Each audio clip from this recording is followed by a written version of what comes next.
Dnes večer, pánové, mám tu čest vás trénovat.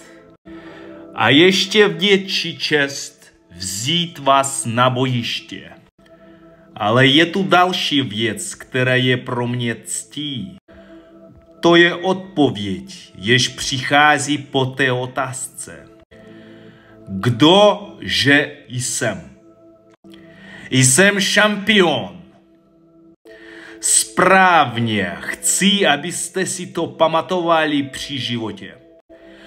Dobudu, co ještě nebylo dobyto.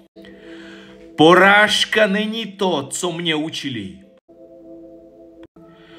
Budu věřit tomu, o čem jiní pochybují. Budu se snažit udržet prestiž, čest a respekt sebe sama. Trénoval jsem mysl a tělo bude následovat. Budu brát v potaz ten fakt, že protivník nečeká mou výhru. Ale nikdy se nevzdám. Pohlednu na své spoluhráče, na lidi, co mě přivedli na svět a trénovali. Kdože jsem? Jsem šampion. A budu se hýbat, závalím a udělám, co bude v mých silách.